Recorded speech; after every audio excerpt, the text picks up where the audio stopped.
And welcome into the WECT Digital Studio, everyone. I'm John Evans, along with First Alert meteorologist Ella Tansey.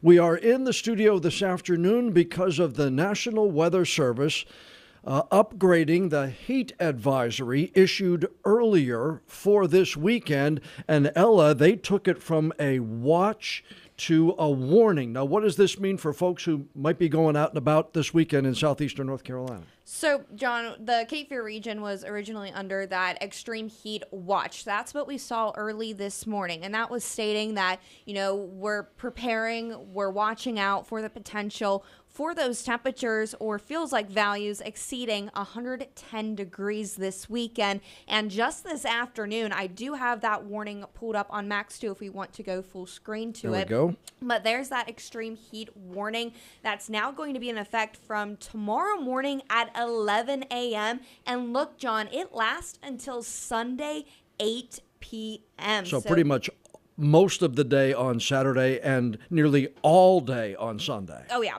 Pretty much all day Saturday and Sunday, and that extreme heat warning is stating that we're likely going to see those feels like values over 110 degrees for all of the Cape Fear region. This is for all of our viewing area, and you can even see for a good portion of southeastern North Carolina, really under that extreme heat warning. And again, really try to limit your time outdoors this weekend because this is dangerous heat, especially if you're going to be outside for a long period of time. So if you're making those outdoor plans this weekend, maybe have a backup, say, let's go to the movies or let's just hang around inside.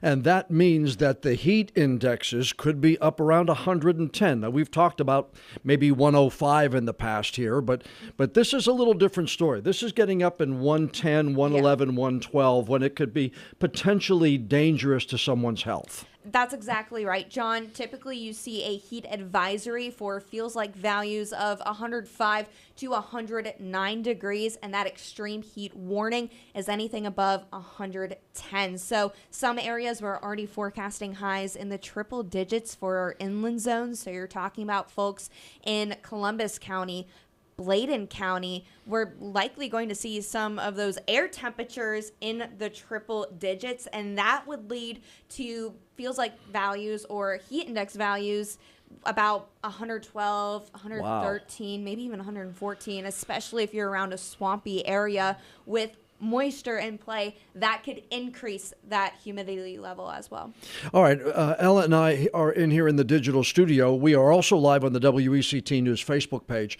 She's going to have some more graphics here. We're going to go over kind of an in-depth look at what this all means. But if you have any kind of specific questions we can put to our expert here this afternoon, just head on to the WECT News Facebook page. And we have a little chat going on. Alex Irvin, any severe risks with this heat wave? Severe weather risks, I think, is probably what Alex means. What do you say?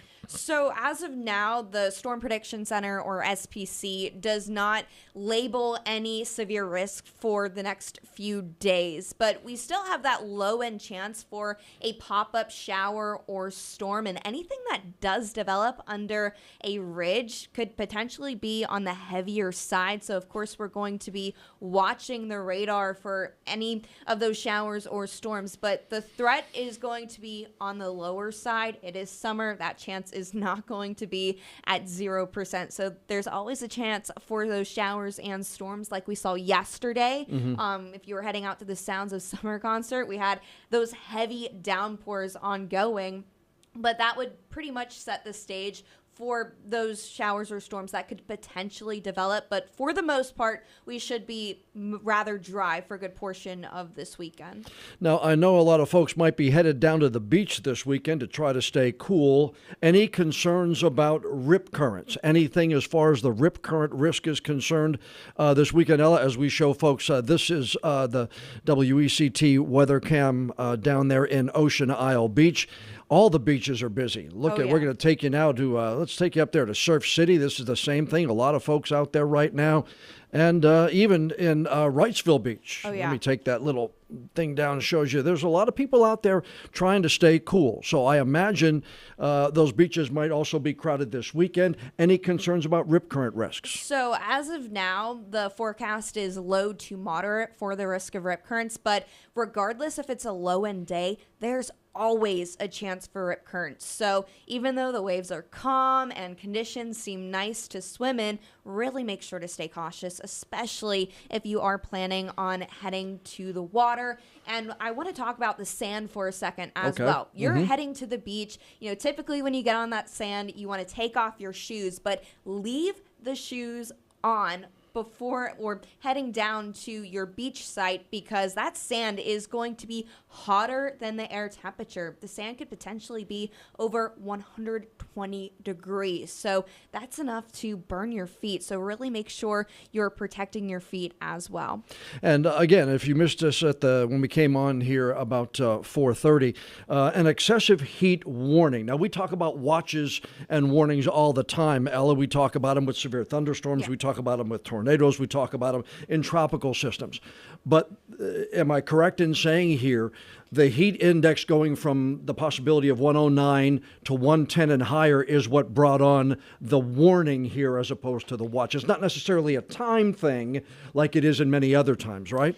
That's right, John. And typically the best blanket way to describe the difference between a watch and a warning is a watch is to make sure you're prepared, and that warning is you're taking action. Okay. And so we did have that potential, and we were watching, okay, what is the National Weather Service going to do with this event? Are they going to have, upgrade it to the extreme heat warning, or are they going to say, you know what, it's actually trending a tad cooler and those humidity levels will be a little bit lower, so maybe we'll just put in that heat advisory. But they went to the extreme heat warning for this weekend. So that's just another layer to show that we're going to see dangerous heat. Once you get to, 110 degrees plus for those feels like values, that's leading to that dangerous zone. And notice, this is not just for the weekend with this, extreme heat. This is going to last into next week. And those feels like values are pretty much staying in that stressful to dangerous zone. And then our cool down is putting us in that taxing range. So it's still going to be hot even as we look into late next week. So this is not just only a weekend thing. This is a prolonged event. You've heard us talking. This is a marathon and not a sprint. And you have the heat index trends. What other graphics did you put in here that we could try to give folks an idea of exactly what it's going to be? Because you talked about it. It's going to be very likely between 105 and even over 110. Oh, yeah. So that extreme heat warning, Saturday, Sunday, likely going to see those heat index values over 110 degrees. A little bit cooler by the coast, but it's still incorporated in that extreme heat warning. And so this graphic, if you don't already, make sure to have the WECT First Alert Weather app. That's going to send you, those watches, warnings, or any advisories that the National Weather Service pushes out to us, and that pushes it out to everyone that has that app. Make sure you have it set to follow your location. And this is just a great overview of what we're going to see over the next few days. Very likely we're all going to see heat index values over 105 and over 110, and then that lower end risk for some of those heavier showers and storms as well. And we're not really looking at any marine impacts. Of course, stay cautious if you are heading out to the beach. We did get one question here on our Facebook page. Parker is asking, what about outdoor sports tomorrow, 7 o'clock? I'm guessing it's PM here, Parker, that you're talking about. It's not going to be a whole heck of a lot cooler at 7 o'clock tomorrow night than it is during the day, or will it be? Am I wrong? It's going to be a tad cooler, but it's still going to be hot outside. If you look at our overnight lows, it's still going to be in the upper 70s to even in the lower 80s in some cases, John. So that's not relieving to anybody. And if we look at those feels like values, still near 90 degrees. So you're not getting too much relief. In the evenings, going to be a better time for outdoor activities just because that sun angle is going to be a tad lower as well. But still, if you have any plans on being outside tomorrow, make sure you have hydration, water, electrolytes, and make sure you're taking breaks often, because even if you're exercising for 30 minutes, that can be quite taxing on you as well, and knowing your limits. Okay, Parker, you got it from the expert. If you're going to be out tomorrow night in that baseball game, wherever you're playing, make sure you bring a lot of water around, enough for the whole team, I would hope. Oh, yeah. You want to make sure you have it, water, Gatorade, all those electrolytes. Hope you have enough players that maybe folks can take a break for an inning or two. Come inside. The dugout will be a little bit cooler because you'll have a little bit of shade, but still, you'll also want to make sure that you can take those breaks in between innings. All right, Ella, let's get back to some of your timelines we're talking here. So here's another picture of the timeline. You can see heat index values over 95 degrees. That's lasting for the next 6 days. Again, this is a prolonged event. It's not just for the weekend. Heat index values over 110 degrees likely tomorrow, Sunday, and even the possibility into Monday as well. We don't have an official word for an extension on that extreme heat warning, but I would not be surprised if we did see an extension, or even at the least a heat advisory for that date, which is Monday. And then that lower end risk for some of those strong showers and storms, but it's still staying quite hot. We're really not going to cool down until we get to August, where we do have some cooler temperatures, and that's just highs in the middle 80s, John. Yeah, cool temperatures in the mid to upper 80s tells you just how high we are. And oh, by the way, Parker said Wilmington Sharks tomorrow night, 7 o'clock. So that's who's going to be playing baseball down there at Legion Field. So you want to make sure that anybody with the Sharks, they'll have plenty of water for everybody down there, and plenty of things for their players to drink. For anybody who might be traveling this weekend, early next weekend, is this dome of heat just over North Carolina, the southeast, the northeast too, Ella? It's really over a good portion of the United States, over a good portion of the south central U.S. So you're talking about places, Arkansas, Mississippi, Alabama, even into Tennessee, and even a good portion over the eastern United States. So really, if you're traveling, make sure you know how hot it is going to be wherever you're traveling. Different National Weather Service offices have different criteria for heat warning, for an extreme heat warning, or even heat advisories. So make sure you are catching up on that. But regardless, it's going to be hot over a good portion of the U.S. So no matter where you are, make sure you're staying hydrated with water, well rested, and neighborly, because the heat's taxing, on your body itself, just being outside. And make sure you're being kind to one another mixed in. Yeah. If you see somebody struggling a little bit, bring them some water. Again, you don't want to just sit inside all day if you have some stuff to do. You just want to take it easy.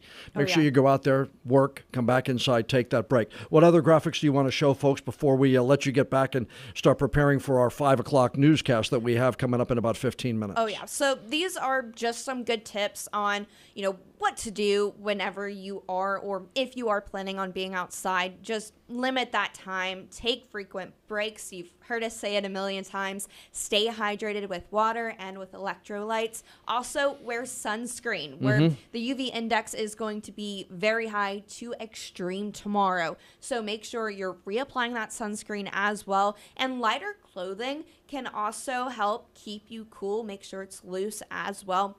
So those are some good tips on how you yourself can stay a tad cooler. Make sure to check in on family members, friends, and neighbors who are vulnerable to the heat. If you don't have an AC unit, it's going to be, more difficult for you to cool down as well. So make sure you're checking in on people who are vulnerable to heat-related illnesses. And if you have pets, don't forget about them. I know during these times you're thinking about yourself and how you can cool down, but remember, your pets also are going to be hot as well. If you're taking your dog on a walk, if that concrete is too hot for your bare feet or even for your bare hands, then it's already too hot for the paws. So make sure you're considering them, and make sure they have plenty of water as well, and a cool place to cool off if they are outdoor pets. Make sure that they're taken care of as well. Have plenty of water in the dog bowl. You want to make sure that they have it. Okay, let's get one more look around southeastern North Carolina here. We're going to take you one more time. This is Ocean Isle Beach, an excessive heat warning issued for Saturday and nearly all of Sunday, 11 o'clock tomorrow until 8 o'clock Sunday evening. Heat indexes could reach, even some areas you're saying could surpass 110 degrees. That's right, John, especially areas that are near bodies of water, and we're mainly talking about inland water areas, so like a swamp or even around a lake or even an inland river.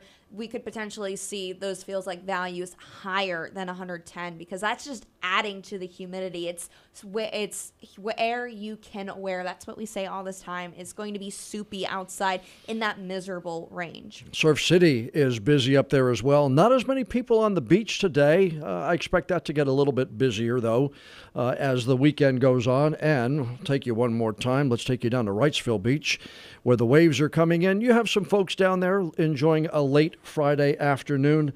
If you're headed to the beach, like Ella said earlier, there's no major issue this weekend for excessive rip currents or anything like that. But as we have said many a time, it doesn't take a high risk of rip currents for a rip current to form. We've heard of rescues in low risk situations and moderate risk. So if you're headed down there, good place to cool off, step inside, cool off a little bit. But even the water itself is warmer than it usually is, isn't it, Ella? It's in the 80s, so the water itself isn't going to be, much cooler than the air temperature, but it is going to feel relieving, especially water temperatures near 80 degrees, much cooler than those upper 90s and potentially triple digits. We haven't seen triple digit air temperatures since 2019. So we're going to come close this weekend. We are, and we could potentially even surpass some of the records with this heat. And you guys were talking in our afternoon meeting, tomorrow and Sunday, we could create brand new records. That's right, John. The record for tomorrow, 98 degrees set in 2012. Our forecast high, 99. So we do have a pretty good chance on breaking that record for Saturday. And then Sunday, that record stands about 101 again in 2012. So we'll see if we near that record or not. But regardless of record-breaking heat or not, it's going to be hot, miserable, and it's dangerous to be outside for a long period of time. Well, you've answered all the questions from our folks on the WECT News Facebook Live. We are doing it. We've got to let Ella go. She's got to get back and do a newscast in about 10 minutes, and she's the lead story at 5 o'clock. So we need to let her get back into the studio. Ella and Gabe and Eric and Gannon are going to be watching this all weekend long. First alert weather days, Saturday, Sunday, and Monday. And you were saying earlier, you might push it a little further depending on what happens, right? Oh, yeah. If temperatures are trending a little bit warmer for Tuesday, Wednesday, even into Thursday, we do have that potential of the First Alert Weather Day program extending into a good portion of next week. But as of now, Saturday, Sunday, and Monday, we will see if they do decide to extend the extreme heat warning as well. Okay, well, one of the things we tell everybody to do, download the WECT weather app. iPhone, Android device, iPad, tablet, whatever it is that you have, put that app on your smart device and enable the notifications, because if anything changes, if it's all of a sudden an Arctic blast comes in and they pull back on that warning, they'll have the notification sent out. It'll go right to your smart device. And again, if they extend it